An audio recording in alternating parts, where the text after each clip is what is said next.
Hai guys, kita lanjutkan pembelajaran kita mengenai seri PPH orang berbadi ya. Dan pada video kali ini kita akan membahas mengenai SPT tahunan PPH orang berbadi 1770 SS, which is SS ini sangat sederhana, dan juga bukti potong PPH pasal 21, 1721 A1 atau A2.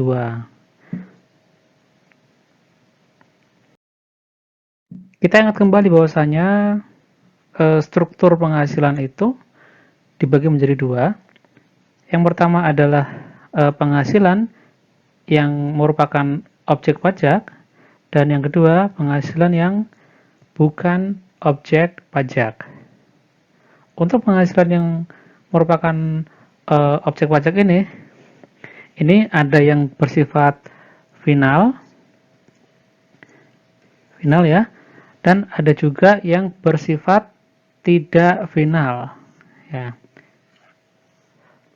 Kemudian semua penghasilan itu, baik itu yang merupakan objek pajak ataupun yang bukan objek pajak, baik itu yang bersifat final atau final, dan juga maupun yang bersifat tidak final. Artinya bersifat tidak final itu dikenakan dengan tarif umum pasal 17. Semuanya harus dilaporkan di dalam SPT tahunan PPH orang berbadi. Untuk di sini kita bicara mengenai serinya adalah wajib pajak orang berbadi. Tentu kalau misalnya wajib pajak badan ya konteksnya adalah wajib pajak badan gitu ya. Nah, karena semuanya itu harus dilaporkan di dalam SPT tahunan, dan kita juga sudah mempelajari mengenai formulir 1770, 1770S dan juga 1770SS. Nah, untuk yang kali ini adalah jika atas penghasilan yang merupakan objek pajak ini dan dia berasal dari pekerjaan serta peredaran brutonya atau penghasilan brutonya itu sampai dengan 60 juta, maka dia nanti dapat melaporkan SPT tahunan PPH orang berbadinya dengan formulir 1770 SS. Adapun jika seseorang itu merupakan karyawan, berarti dari pekerjaan ini ya, dan kemudian penghasilannya itu di atas 60 juta, maka wajib menggunakan yang 1770S gitu ya. Maksudnya ini disarankan menggunakan yang 1770S gitu.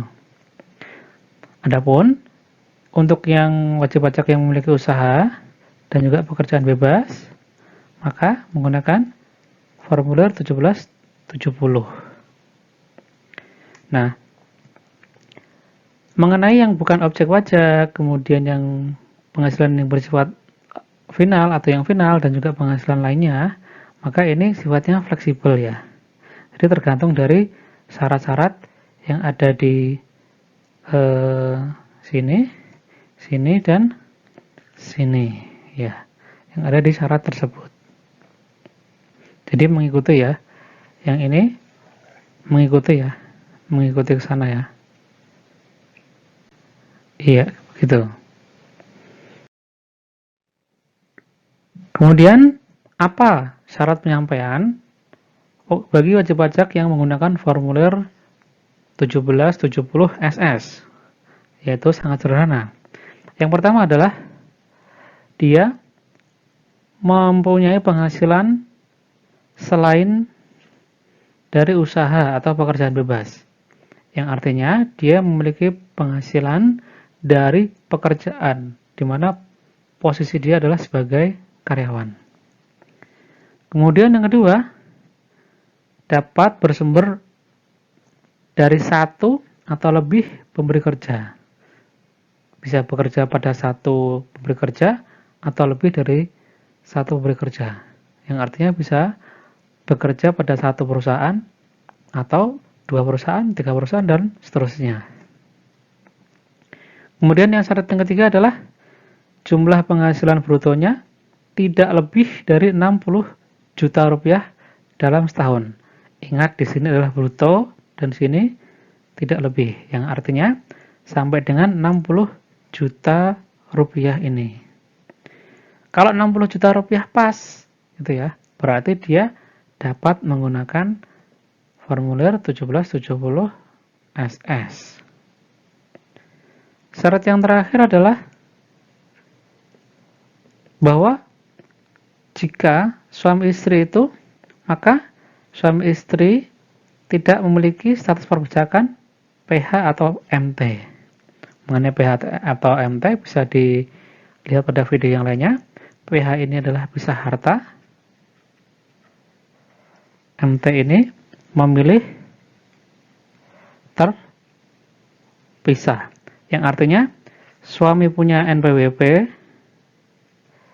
istri juga punya NPWP. Jadi masing-masing suami dan istrinya itu melaporkan SPT tahunannya sendiri-sendiri, melaporkan pemenuhan kewajiban perpajakannya sendiri-sendiri. Ya, ini untuk yang PH atau MT. Berarti sama dengan apa itu? Berarti KK, gitu ya, atau HB. KK ini adalah satu kesatuan keluarga, sedangkan HB atau hidup berpisah ini sudah ada putusan hakimnya bahwasanya mereka itu berpisah dan ditreat sebagai individu masing-masing, TK gitu ya, tidak kawin. Nah, seperti inilah contoh formulir SPT tahunan untuk orang pribadi 1770 SS ini. Nah, yang ini sebenarnya kolomnya di bawah sini ya, cuman biar kelihatan cukup aja sehingga kita pindahkan ke samping. Ketika mau mengisi ya, pastikan dulu sudah memiliki bukti potong ya, 1721 A1 atau A2 ya, yaitu bukti potong PP Pasal 21. A1 itu untuk swasta, A2 itu untuk PNS, TNI, dan Polri. Sehingga nanti akan sangat mudah sekali mengisinya. Nah, bagaimana cara mengisinya? Ya, karena 1770 SS ini sangat sederhana, hanya satu lembar saja. Dia hanya satu lembar saja, maka sangat easy untuk mengisinya. Yang pertama nih, diisi dulu tahun pajaknya. Ya, tahun pajak berapa yang mau diisikan. Kemudian ini diisi pembetulan ke berapa. Ya, SPT kalau misalnya 0, berarti dia baru pertama kali mengisi SPT untuk tahun yang bersangkutan. Kalau misalnya pembetulan ke 1, berarti dia pembetulan pertama gitu ya. Kemudian diisi NPWP-nya, kode KPP, kode cabang, kemudian nama wajib pajaknya siapa, serta selanjutnya melihat dari 1721 A1 atau 2 ini tinggal memindahkan hasilnya saja. Di sini yang pertama adalah penghasilan bruto dalam negeri sehubungan dengan pekerjaan dan penghasilan itu dalam negeri lainnya. Ini hanya jumlahnya ya, hanya jumlahnya saja. Misalnya apa? Kalau penghasilan neto bruto dalam negeri dari pekerjaan, maka ini dari sini hasilnya. Kalau penghasilan dalam negeri lainnya, ini bisa berupa misalnya jual motor itu ya, dimana ini jual motornya itu bukan sebagai pekerjaan ya, hanya sesekali saja karena dia punya motor bekas terus dijual. Tapi yang dihitung adalah netonya saja, yang artinya keuntungannya. Ya, totalnya berapa di sini? Kemudian pengurang, ini bisa dilihat di sini juga. Pengurangnya berapa nanti diisikan, lihat dari sini. Misalnya biaya iuran pensiun gitu contohnya ya. Kemudian penghasilan tidak kena pajak atau PTKP ya. Statusnya misalnya K0, kawin belum memiliki tanggungan, atau TK 1 tidak kawin tetapi ada satu tanggungan dan lain sebagainya. Di sini TK, K atau KI gitu ya. Status PTKP-nya bagaimana? Tergantung dari masing-masing wajib pajak itu diisikan di sini. Nah, dari sini didapatlah penghasilan kena pajaknya. Berarti kan yang satu ini dikurangi nomor 2, dikurangi nomor 3. Ya, dapatlah PHKP-nya. Setelah itu, PHKP dikali dengan tarif PPh pasal 17. Yang bracket-bracket itu ya, 0 sampai 50 juta, 50 juta sampai 250 sampai 250 juta dan seterusnya. Tapi kalau misalnya kita melihat di sini bahwasanya ini adalah 1770 SS di mana penghasilan brutonya itu sama dengan 60 juta ke bawah, maka dikurangi dengan PTKP pasti dia akan di bracket yang pertama. Ya, antara maksudnya antara lebih potong atau nihil, atau di penghasilan kena pajaknya itu pada lapisan yang pertama, itu yang 5%. Karena kan tadi di sini ya. Misalnya penghasilannya adalah totalnya 60 juta gitu. PTKP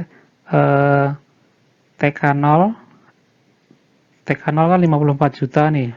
Berarti kan ini 6 juta ya. Langsung dikali 5%. Itu ya, misalnya itu. Kemudian dapat penghasilan pajak terutangnya. Kemudian yang telah dipotong pihak lain. Ya, yang telah dipotong pihak lain itu asalnya dari mana? Asalnya adalah dari sini. Iya. Dari bukti potong 1721 A1 atau A2. Kemudian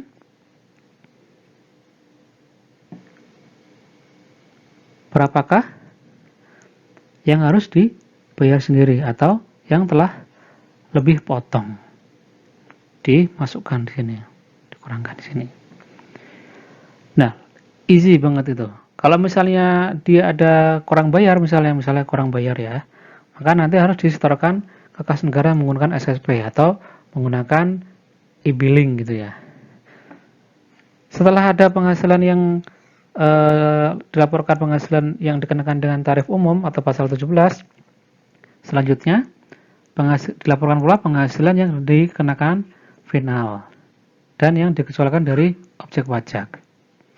Di sini dasar yang diisikan adalah dasar pengenaan pajak penghasilan bruto untuk yang penghasilan final. Penghasilan final contohnya apa? Misalnya sewa tanah, sewa bangunan gitu ya. Kemudian yang dikecualikan bukan objek, yang bukan objek misalnya apa? Misalnya adalah warisan atau hibah dari orang tua ke anak gitu ya. Atau anak dari ke orang tua gitu. Di sini ya. Kemudian yang final itu tadi, ini brutonya berapa? Terus PPh finalnya berapa? Terus yang penghasilan yang dikecualikan dari objek pajak.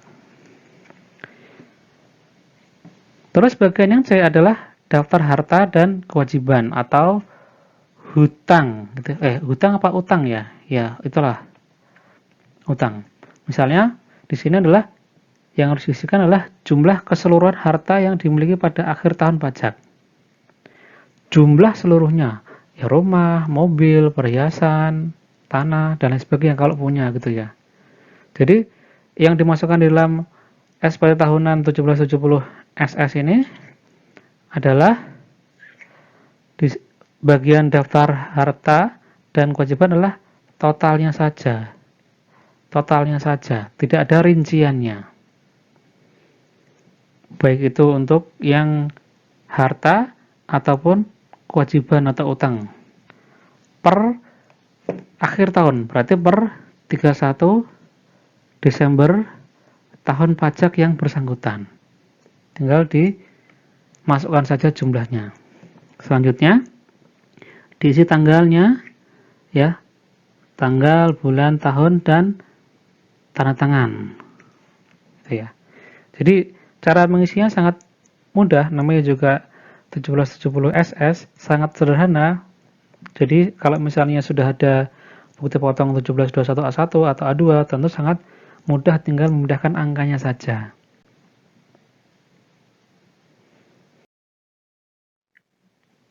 Sebenarnya bukti potong 1721A1 itu atau yang A2 itu apa sih sebenarnya? Jadi setiap karyawan yang bekerja pada pemberi kerja itu, khususnya karyawan tetap itu ya, pada akhir tahun itu dia akan mendapatkan bukti potong 1721A1 untuk karyawan swasta dan A2 untuk PNS, TNI, dan Polri. Ya. Nah, bukti potong itu merupakan alat atau informasi dari pemberi kerja kepada para pekerjanya, kepada para karyawannya, yang berisikan mengenai penghasilannya berapa, tunjangannya itu berapa, PTKP, potongan dan lain sebagainya berapa, dan pajak yang terutang serta yang telah dipotong itu berapa. Dari pemberi kerja ini nanti dia akan melaporkannya pada SPT Masa PPh pasal 21 ya. Jadi pemberi kerja atau perusahaan itu melaporkan SPT Masa PPh pasal 21, kemudian karyawannya mendapatkan bukti potong 1721-nya itu. Isinya itu apa sebenarnya isinya? Kurang lebih itu ya. Kita lihat bersama di sini ya. Yang pertama adalah mengenai nomornya itu ya, penomorannya itu. Nah, penomorannya itu kita lihat di sini ya, ini adalah nomor urutnya. Kemudian ini masanya. Setelah itu ini adalah tahun dan ini adalah sama ya, masa ya. 1-12-nya ya. Terus NPWP pemotongnya, nama perusahaannya, kemudian nama pemotongnya, nama perusahaannya, misalnya gitu, atau nama instansinya itu. Kemudian ada identitas penerima penghasilan yang dipotong, yaitu karyawannya itu sendiri. NPWP karyawannya berapa, kemudian NIK-nya, nomor induk kependudukan ya, berapa, di KTP juga ada biasanya, kemudian nama lengkapnya, alamat, terus jenis kelaminnya, status atau jumlah tanggungan untuk urusan PTKP-nya, apakah K, TK, atau misalnya HB, K berapa, TK berapa, terus nama jabatannya misalnya bagian administrasi gitu, atau manajer atau direktur dan sebagainya. Terus apakah dia status karyawannya asing, dan kode negara domisili. Kalau ini merupakan untuk karyawan asing, WNA gitu ya. Selanjutnya, di dalam bukti potong itu ada informasi mengenai gaji, tunjangan, atau THT, JHT, tunjangan PPh kalau ada, tunjangan lainnya, uang lembur, dan lain sebagainya, honorarium dan imbalan sejenisnya. Tentu honorarium dan imbalan sejenisnya ini bukan yang berasal dari APBN atau APBD ya. Karena yang berasal dari APBN atau APBD itu sifatnya adalah final gitu ya. Kemudian premi asuransi yang dibayar pemberi kerja, terus penerima dalam bentuk natura dan kenikmatan lainnya yang dikenakan pemotongan PP pasal 21. Itu tentu kalau untuk natura dan kenikmatan yang lainnya akan dibahas di kemudian hari ya. Nah, setelah ada isi-isi ini tadi ya, oh ini masih ada satu lagi ya, tantim, bonus, dan gratifikasi jasa produksi dan THR. Baru nanti dijumlahkan berapa ini. Kemudian ada pengurangan. Ya, pengurangan ini adalah biaya jabatan, biaya pensiun misalnya. Kalau biaya jabatan itu kan maksimal 6 juta untuk karyawan tetap ya. Dan itu untuk 1 tahun ya. Kalau misalnya 1 bulan berarti 500.000 ya. Kemudian ada iuran pensiun atau iuran THT, JHT, tunjangan hari tua, jaminan hari tua. kemudian di total berapa jumlah pengurangannya. Itu ya. Setelah itu, jumlah penghasilan neto. Jumlah penghasilan neto adalah jumlah total penghasilan bruto dikurangi pengurangan. Ini ya, sama dengan jumlah penghasilan neto. Terus ada juga jumlah penghasilan neto untuk penghitungan masa bebas saldo, penghasilan neto masa sebelumnya kalau misalnya dia pindah cabang misalnya. Terus jumlah penghasilan neto untuk penghitungan bebas saldo setahun atau disetahunkan berapa? Terus PTKP-nya berapa? Diisikan di sini. Dan penghasilan kena pajaknya, PHKP-nya berapa? Tentu ini dikurangkan, ya. Dari PHKP ini ya dikalikan dengan tarif ya. Dikali tarif. Tarif. Jadi berapakah PP pasal 21? Terus kemudian yang telah dipotong di masa sebelumnya, dan masa sebelumnya itu maksudnya adalah misalnya dia pindah kerja gitu ya, berarti kan ada pemotongan di tempat sebelumnya ya. Dan kemudian PP pasal 21 yang terutang itu berapa? Serta PP pasal 21 atau 26 yang telah dipotong atau dilunasi oleh perusahaan tempat dia bekerja. Kalau misalnya PNS berarti instansi tempat dia bekerja berapa. Ya. Tentu ini adalah nantinya yang telah dipotong atau dilunasi itulah yang akan disetorkan oleh perusahaan atau instansi tempat seseorang itu bekerja nantinya. Ya, baik formulir 1721 A1 ini ataupun A2 itu kurang lebih isinya juga sama ya. Cuman bedanya adalah peruntukannya saja. Terus ada identitas pemotong, NPWP nama, ini adalah nama perusahaannya tadi. Terus tanggal dan tanda tangan. Bisa direkturnya atau bisa yang bagian accounting atau finance-nya gitu ya. Tergantung siapa yang ditunjuk oleh direksinya. Itu mungkin yang bukti potong ya, sangat easy ya. Jadi nanti dari bukti potong ini tinggal dilaporkan saja ke SPT tahunan. Baik itu 1770 SS, S ataupun 1770 saja. Nah, ini hanya misalkan tadi ya, contohnya tadi ya. Ini kan kita ngomongin yang 1770 SS ya. Di sini dari data yang tadi, penghasilan brutonya di situ 59 juta, kemudian jumlah pengurangnya adalah 1.800.000, terus penghasilan netonya adalah 57.200.000, dan PTKP TK0 54 juta, berarti PHKP-nya tinggal 3.200.000 dikali tarif ya. Tarif berarti berapa nih? 5%-nya. Sama dengan Rp160.000 dan telah dipotong oleh perusahaan atau instansi tempat dia bekerja sebesar Rp160.000, nilai yang sama. Sehingga nantinya total ini adalah yang dilaporkan di dalam SPT masa PPh pasal 21. Kalau misalnya ringkasan itu yaitu pada bulan Desember gitu ya. Untuk ringkasan tahunannya yaitu Desembernya itu yang memuat seluruh pemotongan atas penghasilan karyawannya dari Januari sampai dengan Desember. Mungkin itu yang bisa dijelaskan, semoga bisa bermanfaat. Dan please subscribe, like, comment, and share to improve Senpai channel. Thank you.